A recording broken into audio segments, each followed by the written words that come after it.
I'll be kicking off the Indigo track with a talk about evolving a model. And not going to talk too much about myself, but this is a talk that is a story about, I would say, 4 years of my life and 9 years before that. I used to work for a company that provided products in the space of patient logistics, if you will. And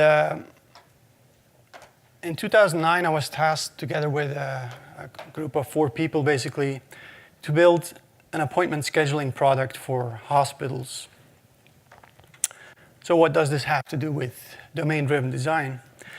Well, we kind of made deliberate decisions about how we would decompose the application. But in order to be able to do that, you kind of have to know what domain you're entering. And it's different for the company I worked for and for the people that bought the product.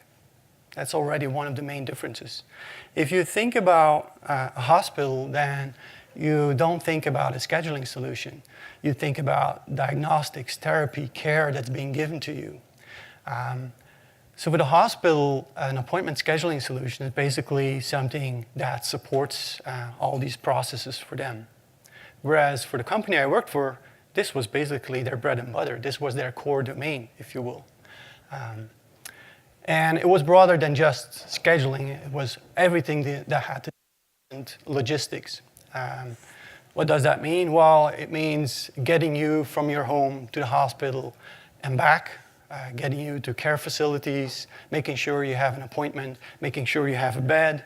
All those type of things fall under the umbrella of patient logistics. So it's always good if you talk about a certain domain to kind of know what you're venturing into.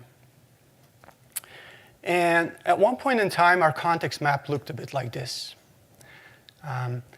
We had patient demographics, scheduling, search, decision support, and a web interface. And I'll talk about each one in detail. Our core domain was scheduling and searching, basically. It was not patient demographics, but you're not building an appointment scheduling solution for a hospital if you don't know how to select a patient, for example. So that was a no-brainer. And you somehow need to expose this to some end users that will interact with the application. So this is a snapshot. And you see that the spheres are not pure in the sense that there's in scheduling, there's these spheres. I don't know, is it my marker showing up? No, I don't know. There's these spheres sitting inside of it. And this was like the splinters in our model, the inefficiencies, the deficiencies, if you will, of how we went about it. So let's start with patient demographics. And the idea of patient demographics was to be a cache or a good enough master patient index. And a master patient index is the thing that tries to make you as a patient unique within the hospital. And we needed this. Why did we need this? Well, it's always a good question to ask why. It was fairly simple, basically. Smaller hospitals, they would come to us and would basically say, we don't have the money to buy a big master patient index solution. Could you please, we're already putting all our money basically in your scheduling solution. Could you please be our master patient index as well? So we had to cater for that scenario. And there were other scenarios where we actually had to cater for bigger hospitals basically that already had bought their master patient index solution. And it also was not a matter of buy versus build. Like you couldn't say, well, you know what, we're gonna go with this vendor and then we're gonna sell that to everyone. That was just not gonna fly, basically. And also it gave us a certain degree of flexibility, if you will. So some of the use cases that patient demographics does is that it finds patients. That's kind of its core thing that it does. But it also identifies patients. And you think that identity is something that's stable across hospitals. It's not. Each hospital had its own way of how it would identify patients. Now, when you and I look for a patient, you can imagine that I might be looking for your family name and your social security number, but some would also demand your date of birth, some things like that. That would sometimes fall apart, like foreigners coming to your country. And then they get into the hospital, and how do you find those in your master patient index? You don't. This was also a context that was heavy about integrations. It was like a lot of messaging, a lot of protocols that needed to be dealt with. But why did we come to the idea of why did patient demographics have to be a bounded context? Well, the reason was fairly simple. Administrating or taking care of the details of patients simply is not something that comes to your mind when you think about appointment scheduling. That's a different problem that you're solving, basically. And we were very deliberate about making that a different thing. Again, we were 4 people, and we put on different hats, basically, as we were working on these solutions. It could have just have been that another team was working on this. And some of the scenarios were like registering temporary patients that then became validated. That was the case where, for example, you didn't find a patient. The patient was there, you had to treat him or had an appointment with him or make an appointment for him. And then later on, he would be validated. And more generally, this concept was known as merging and unmerging patients. And I think it's a very good thing to talk about because a lot of people have this problem when they do microservices, is that we live the dream that data is, or things are unique. They're not. So for example, I have here Jane Doe, which is registered as a patient, Jane Doe 1. And then I schedule at some time later, I schedule an appointment for Jane Doe 1. And some time later, I register Jane Doe 2. And then I make an appointment for Jane Doe 2. Now, what master patient indexes are very good at is either through staff or through some algorithm, they figure out, you know what, Jane Doe 1 and Jane Doe 2, that's actually the same patient. And so they will actually merge those 2 representations, if you will, whatever that merging means. It could be just linking it together. But the opposite happens as well, in that we made a mistake. Those are actually not the same patients. Now, what happens to the appointments you've just scheduled for Jane Doe 1 and Jane Doe 2? So we thought about this, and there were 2 ways we could go about it. The first one we entertained was, we'll have scheduling go to patient demographics and find patients. And if we find Jane Doe 1, we'll also give you the fact that, oh, by the way, this is also linked to Jane Doe 2. Now, the problem was that this became a kind of a bespoke API on top of patient demographics for scheduling needs. And this was the only bounded context that really needed that kind of knowledge about the fact that patients got merged. So we did something else. And the something else we did is that we had a constant stream of messages going from patient demographics to scheduling saying, you know what, Jane Doe 1 and Jane Doe 2 are actually the same patient or are no longer. You figure it out.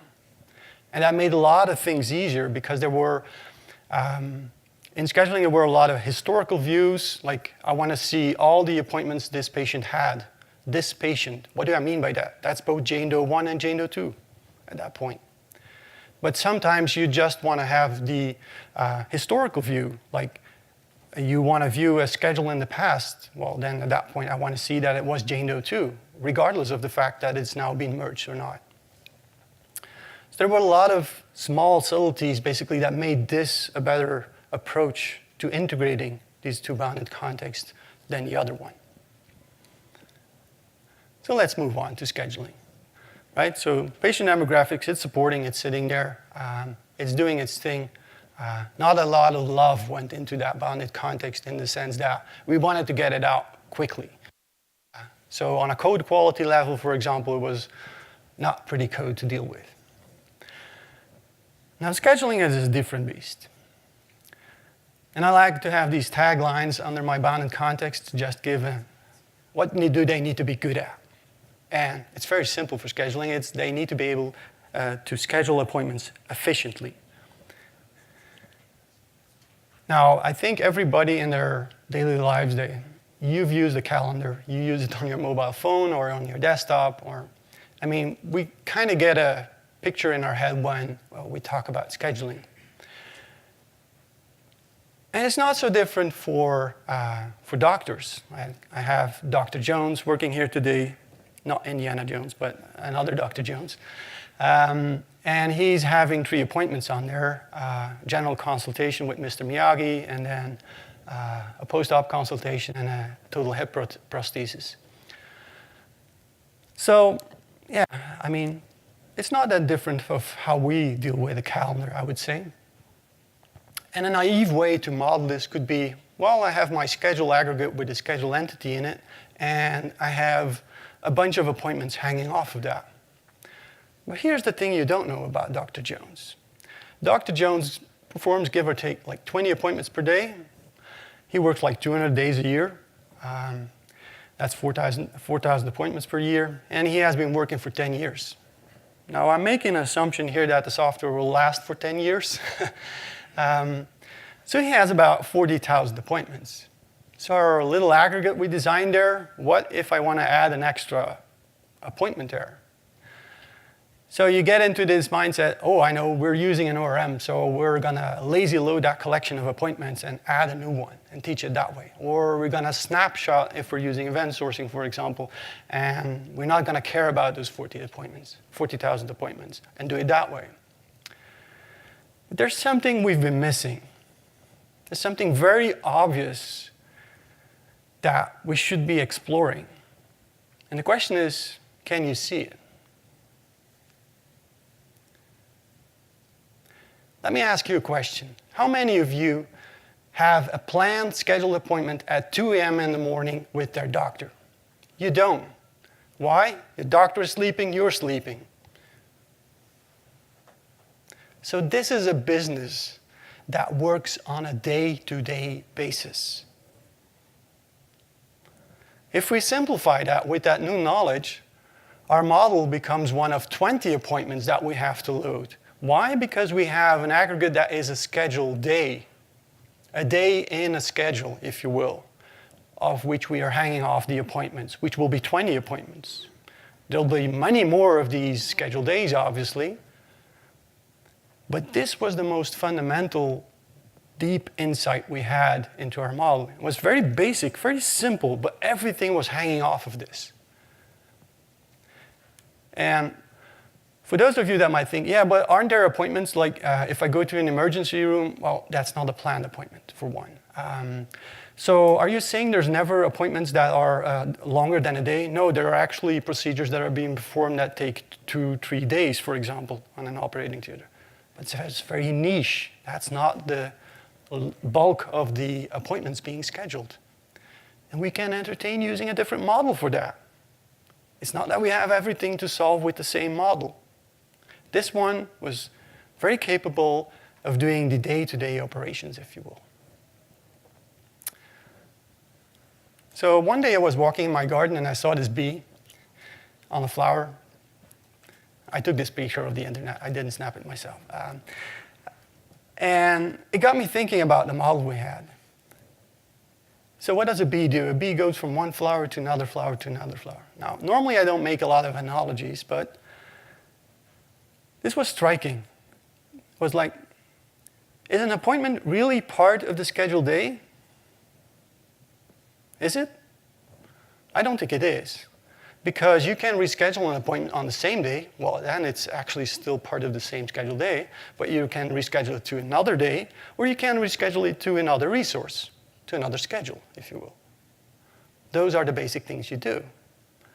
So if we refine our model again with this insight, well, we kind of see already that the history of a scheduled day is different than the history of the appointment. The appointment is concerned with itself. The scheduled day is concerned with a lot of appointments come and visiting it, if you will, over the course of time. So our renewed insight basically gives us a scheduled day within a collection of appointments as sort of a value object, if you will, that reference using some simple ID to the actual appointments that are on it. So again, our model grows, if you will. Now, our customers didn't buy our appointments because of the single resource kind of type of scheduling we're doing. If you need a coronary artery bypass, you're probably going to need somebody who's doing the surgery. you're going to need a room in the operating theater, you're going to need somebody to put you to sleep and not feel anything and wake you up again. And that's already 3 resources in there. This is why they were buying the solution. Efficiency. Can you imagine coordinating this with a bunch of phone calls across departments? What a mess, what a waste. So we get this history being built up where the blue ones are actually the scheduled days and the red one is the one appointment that we're doing. It's still conceptually one appointment. It just happens to happen on 3 different schedules, which puts in 3 different perspectives, if you will, towards the appointment. And our model becomes richer again. So now we have single resource appointments and multi-resource appointments, if you will, where there's a master appointment and a slave appointment, which was just the way we organized how you could reschedule things. It's very subtle, but the language is changing as we're going along. And this is kind of the learning exercise you go through as you're building up your abstractions to fit the scenarios that you have to solve. Because a new feature comes along and it challenges your model, you have to change your model, you have to change your language, you have to make it more explicit. But it wasn't just appointments. There were public holidays, there were unavailabilities, and blocked periods. Public holidays should be a no-brainer, right? Every country has public holidays, but unavailabilities and blocked periods were kind of different in the sense that an unavailability is actually saying, you know what, from this period of time until this period of time, I'm not going to be available. And whatever is on there, I'm not able to perform. Whereas a blocked period would be saying, please don't book anything extra here. I'll do what's there, but nothing extra. So that was the main reason we had this different concept. I think in retrospect, we could have just molded all that into one concept with different behavior associated with it and just make that sort of something that we'd expose differently to end users and make our model a little bit simpler, but we didn't. I mean, we had other things to do. So it's not always perfect, if you will, what you put in your model. And the model became even richer. I mean, we had recurring appointments, like if you come in for kidney dialysis, and you have to come again and again and again. We had group appointments, like swimming therapy or sports medicine. We had sets of appointments where there were multiple related appointments across time. So all these things kept on challenging, basically, our model that we had to do. So this is an interesting question. Where do scheduled days come from? Well, if you think about it, if you sell software, it's not like, and you're doing it to bigger enterprise or companies, I don't think a lot of times it's a turn of the switch and the whole company works like that. It's more like this, right? For example, we picked the day clinic. They had mostly single resource appointments. And it was fairly easy because the types of appointments they had were rather limited, and the customer would get a feel for how the solution worked, and training of power users, training of administrators, training of staff, basically how to use it, all that would need to be done. And so you have this phased rollout, if you will, of the software. And the spheres just mentioned more and more departments, if you will, that are being rolled out as time progresses. And this gives us a bit of a model like this, where you have a cardiology department, and in that cardiology department, Dr. Jones works, and he's a resource, if you will, and then Dr. Jones has a schedule as well. Now, a resource could be either a thing, a place, or a human being, a doctor.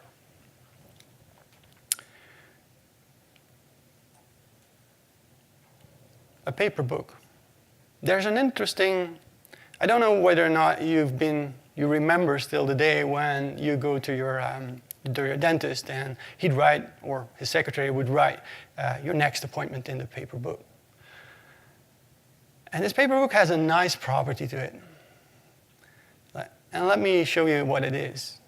How many of you have an appointment with their dentist in like 3 months' time? Show of hands. How about in 2018? How about in 2019? 2020? 25? Yeah, nice try, Alberto. The thing is, the book is finite. I mean, your dentist would probably buy a book of 2017 and 2018 by now. Probably have an electronic solution by now, but I mean, in the paper world, that's what would happen. But he wouldn't buy a book for 2019. Would he even be in business? I mean, would we even still go to this particular dentist? And this put a nice idea in my head of, well, actually, we can use that to our advantage. Because each department would basically say, well, how far in the future can you actually book an appointment with us? And each department would dictate that, how many days you could do that. And then next to that, you'd also make the resources or the schedules available within the software. You might make them available for a certain period of time. Like, we know this doctor is coming to work with us as of November, so you'd basically say, well, it starts as of November. And I don't know when it's going to end because it's until he retires or makes a fatal mistake, which makes us kick him out of our hospital, basically. So there's all kinds of reasons why this timeline might be flexible. But it was a good input. An input for what? Well, basically we'd start out with a blank canvas. Like, this is the first 6 months of 2018. And I think I made a mistake because I don't think 2018 is a leap year. I copied this from 2016, I think, so that's why it's still there. And what would happen is, as you define a schedule, a process would kick off and would basically say, I need you to provision days in the future for this particular schedule, within the bounds of his availability, and right up until this maximum future book date.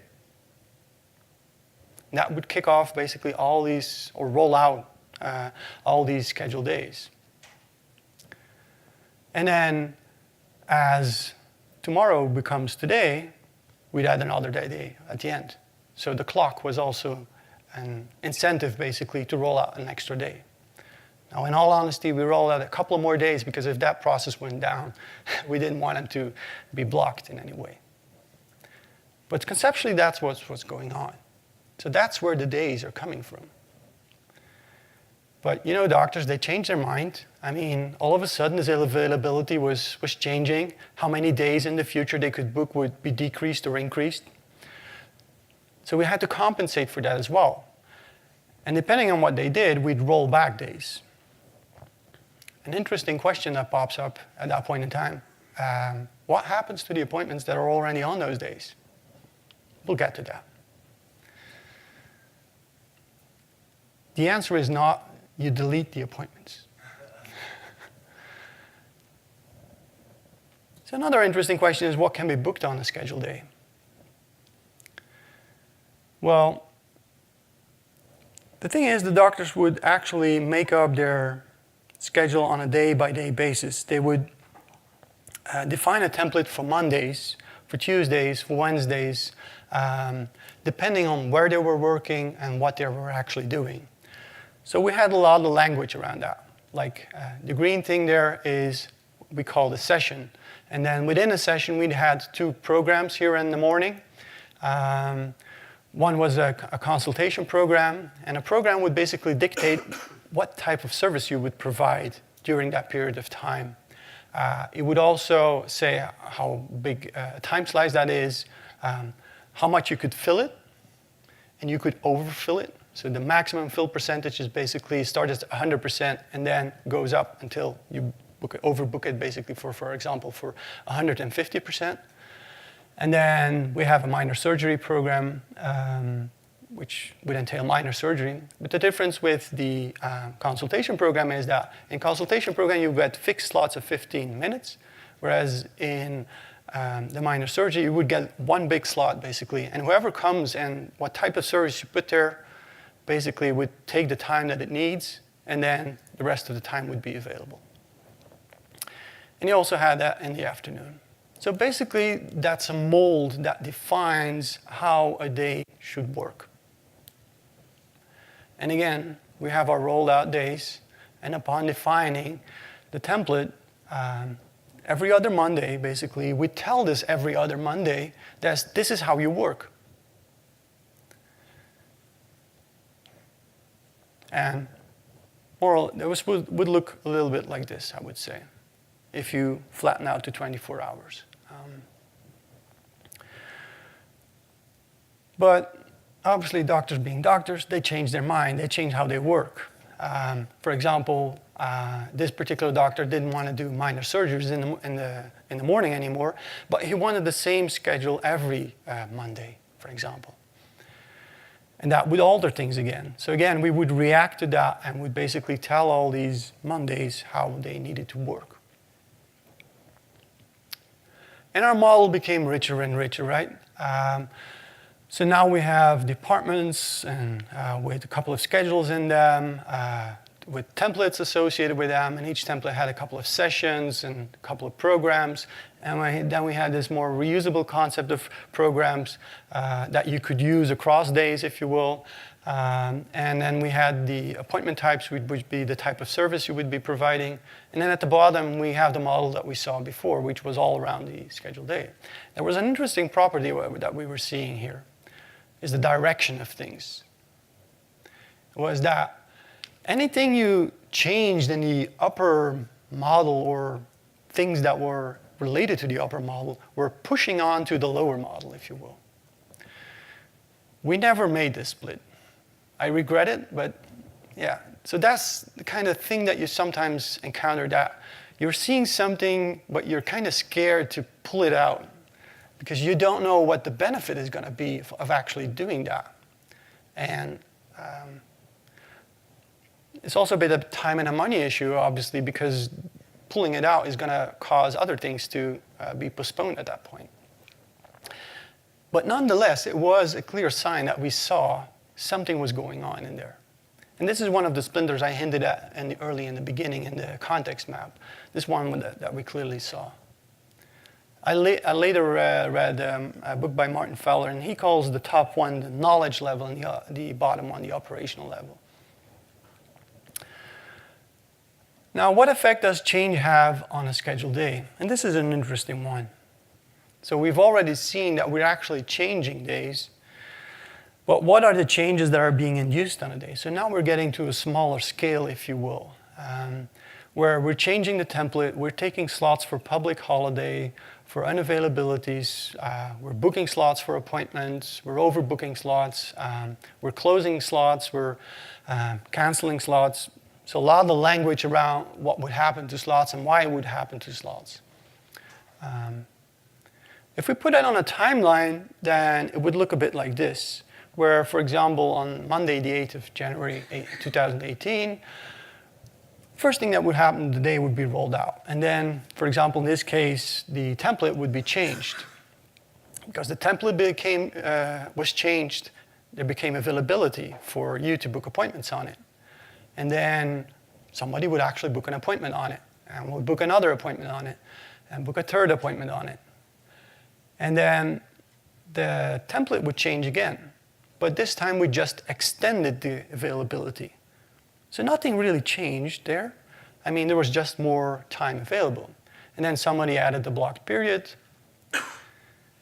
And then we changed the template again, but this time reducing it. And this is what I meant with the appointments don't get deleted.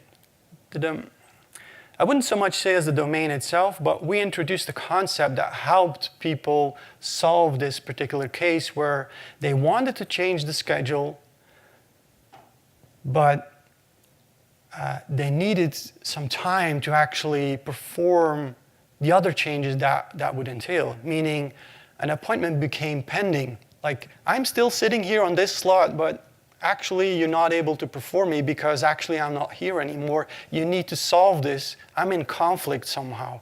And you need to solve this and you need to resolve it. And that's the tool we gave them, a way to resolve it, if you will. But as far as change went, appointments became pending or were no longer pending, if you will. And a lot of these changes would be going on a day. And a more busy diagram of that would be this one. And I would say it had to do with how do you explain to an end user what was going on in a day? This was a very difficult thing for us to explain. And what we came up with was this kind of fairness rule, where first come, first served. So if you were the first appointment booked, basically, and some devastating change came along, like, for example, availability being reduced, then that first appointment would get the first chance on being put back on that particular day. If, for example, you'd reschedule your appointment to another day and then came back, you ended up at the bottom of the queue, if you will. Some things you couldn't say no to. Like, if you closed off an appointment, if you canceled an appointment, if you put in a block period and an availability, those things were there. You couldn't say, hey, we're going to try to fit those in. No, that wasn't the case. So it had a lot of subtle and different concerns going on around what was eligible to actually put back on the day and what was there to stay. So I've shown you the scheduled day as kind of these small aggregate with a scheduled day and a couple of slots, but actually was a much bigger thing to support this whole rework side of things, if you will.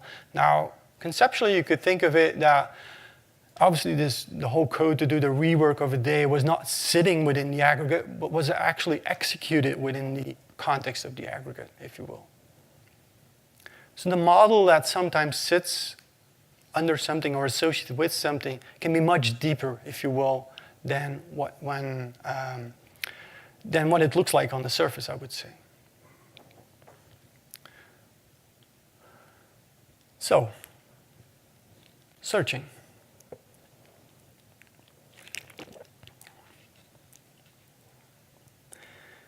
So searching's goal was to find the most optimal slot. And an obvious question I had in the beginning was, why build a different model for searching? Why even entertain that idea? Well, when scheduling looked at a day, it saw this. It saw all the details. It saw the appointments, the block periods, the sessions, and the programs. Whereas if search was looking at a day, it saw this. It saw the availability, and it knew about the unavailability, but it wasn't really interested in it. So that was already the first difference. And then another difference is that how many of you have ever booked an appointment in the past? Probably nobody ever does that. So that was another key ingredient. Like, as soon as today becomes yesterday, basically, we're no longer interested in what all this yesterday is because we're not going to surface that to somebody and service that to somebody to pick a slot from. That's a difference with, I would say, the scheduling model that was much more interested in the historical facts that were being collected. Now, the general way this worked was that things would happen in the scheduling model and would somehow affect the counterpart in the search model, where the information would actually flow from a scheduled day onto an ACL, which would translate that into whatever search needed. In this case, it was a document that it stored about the day, which was the view at that point in time, given the change that happened. And you think of this as a very linear thing to going through a pipe, but what was actually going on that was happening massively concurrently, if you will. There was nothing in there that was saying that if something happens to this scheduled day, well, nothing concurrently could happen to the other. No. Everything could run in parallel. There was nothing stopping that. Now, up till now, we've been looking at search from a perspective of the back door, if you will. Nobody is looking at it that way. That's more like the reason why you have search and how information gets into search. But the primary use case, and it's almost like this microservice type of thing where it does one thing good, is that it finds you a slot. And you define a lot of things at that point, right? This is, I would say, the perspective of the patient or the person doing the search, is that you'd ask, what type of service do you require? Is there any specific schedule you want to search in? What time of day? What days of the week? Optionally, who's the patient you're searching for? And there's 2 asterisks there. So what type of service do you require? We had an entire bounded context, which was decision support, to answer that question. What's the reason? Well, imagine in medical imaging, there's around 6,000 or 7,000 appointment types of services you can book an appointment for. Imagine a nurse sitting in another department, and you want to teach her which one she should pick. That's not going to work, right? So what we did was we built a tool that would allow the people that know about these 6,000, 7,000 appointments to build decision support trees that would guide these people through a questionnaire, if you will.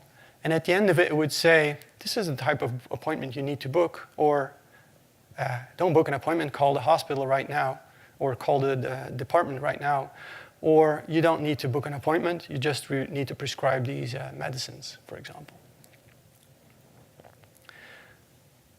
And then the other thing was that we needed to know the patient. And we had a case where we deployed our software, I believe it was in Singapore. Some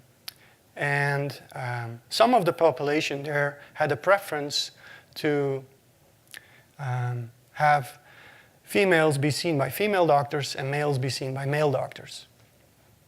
And it put a lot of twist on what we were doing, because all of a sudden we had to make sure that as you booked an appointment, we would basically alert you that you're about to book an appointment for a female with a male doctor, and vice versa. Sometimes you'd be searching for a slot where we didn't know who the patient was at that point in time, so we'd return that this is basically a male resource or a female resource that you're looking into. So as when you selected basically the patient, we could give a hint that this might not be the right schedule for you. So that's a bit I would say the needs of the patient and the one doing the searching. But there was also the needs of the resource itself, of the doctors, if you will, of the operating theaters, of the things that you were booking. Like some doctors preferred to, if you're booking today, like 6 days in the future, then we don't want to keep that much free. Like 10%, that's more than enough for emergencies. But when you're booking further into the future, we're going to want to keep more time free. Why? Because we don't like you to book way in the future. We want to have you book earlier. So they could kind of balance the load across time. And then they would also dictate on how they wanted their schedule to be filled up. Like if you asked for your schedule to be spread, basically you would try to fill up all the days equally, basically, and go up. If you asked for fill, then you would try to fill one day at a time and start with the one that's most filled already. This all had to do with how the doctors were working and what their preferences were, if you will. So as you were searching, we had our own mechanism, our domain-specific mechanism, if you will, of paging. We didn't need paging in the traditional sense, in that our load balancing period would basically chop up how we'd search. Like we'd search for 3 days in a row, and then 2 more days, because then we would get out of bound of the first load balancing period, and then we'd start chunking it up again for the next load balancing period. And the thing that would start to happen is that we could start searching in each one of these load balancing periods independently. So we do that in the first, but concurrently we could do that in the second, in the third, in the fourth, whatever we were going to deliver to the requester as then one page, if you will. And what would happen is that we would scan through all these days, find the most optimal slots, and then order them in a certain way with the optimal one at the top. And that's how we would return that to the client. And then they'd be able to select that. And most often, obviously, we'd favor them to select the first one. We made that a big fat button that they could click on, and that would be... And most hospitals also preferred to use the search engine because it was optimized for how the resources wanted to work at that point in time. And the model became richer and richer. The same type of things that we were doing on the scheduling side, basically, we'd also have to cater for on the search side. So what did I learn on this journey? Well, to communicate intent better of the model, I would say. Binding the scenarios to the model, if you will. Like, I've come up with this model, but actually does it fit the scenarios that I'm trying to cover? And I spend a lot of time communicating with domain experts. And our domain experts were not our end users, which may sound may sound weird in some cases. Because if I went up to a nurse and asked her what the scheduled day would be, she wouldn't have a clue, basically. This was an abstraction that we made up that fitted our needs, that fitted our goals. But if we talked about the appointments, then they would know what we were talking about.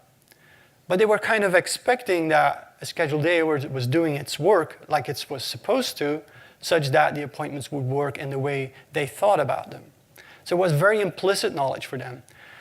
Our domain experts were actually the guys that were going from hospital to hospital to hospital to hospital. They had this very in-depth, high-level overview of all these hospitals, where they know that what kind of abstraction do we actually need across all these hospitals to cater for their needs. I also learned to not settle for the first model. Like, we tried many things. I mean, I've shown you what we ended up with, but I can tell you there were many side paths along this path which didn't work or, didn't favor for one reason or another.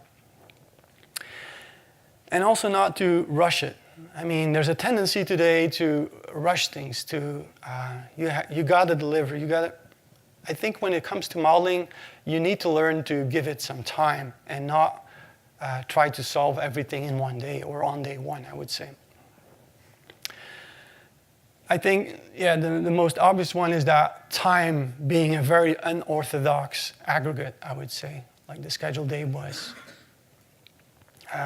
We didn't have any problems with time zones because you basically deploy this within a time zone, and people were working within the time zone. They didn't care about the time zone per se. It was more like, it's 8 o'clock there, and that's how our day starts.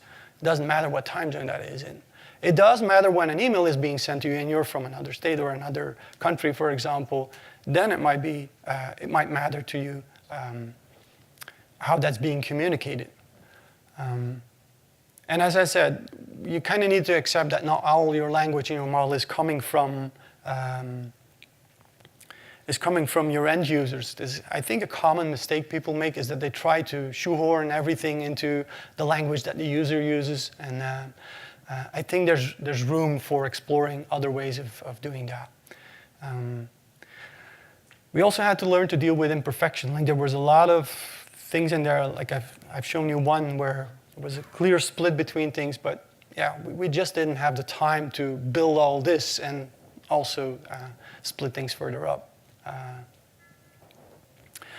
One thing I cannot stress enough, we came up with a lot of bespoke visualization techniques. Like, we'd have cardboard timelines where we put Velcro on it and then could start mimicking what would happen in real time with the appointments. Like, I walk up to a domain expert basically, and within 5 minutes I had my answer. No long meetings. I would just go to the board, and he'd get used to that as well. I would kind of, how would I say? I would work with him until the the visual tool I was using was fitting our conversation. And I got a lot of value out of doing that. And yeah, some people find it childish to use cardboard or Legos or things, but I find them very valuable in trying to get to an efficient form of communication. That's it.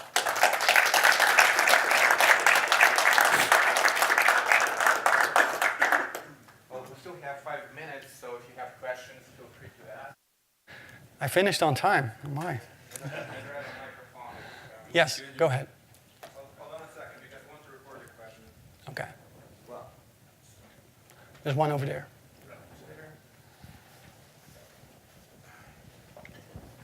Is this on? Yeah. Thank you. As you started to evolve the model, did you find new ways to represent the model that were conceptually better, but you couldn't proceed with that because of so much work you'd already done? Where the amount of effort to change it was more than the value of a better model? Yeah, so the sunk cost fallacy was definitely something that was there. I think we were lucky that we found schedule day so early on in the process. But when it came, for example, to appointments that crossed the day, that was our Achilles heel, basically. We were not able to do that perfectly or as good as we wanted to. It was also kind of trying to shoehorn those type of scenarios into our existing model was just not going to work. And I think for us it was more like, if we want to do this, if we really want to do this, we're actually going to build a model on the side, basically, to actually solve this particular problem, rather than trying to change our current model to fit also those problems, if you will. But we didn't get to that. I'm sorry. So, but it's definitely there. I mean, you feel once you're, I said 4 years or so, once you're down year 2, basically, you already feel the sunk cost fallacy of changing tests or changing way of work. You need to spend really, really a lot of time in building in, for example, the right level of abstraction on your testing effort, such that if you change your implementation, you don't have to rewrite all those tests. And that you keep on having value from that. So we spend a lot of time on that as well, I would say. But it's not perfect, and we definitely felt that pain. Yes?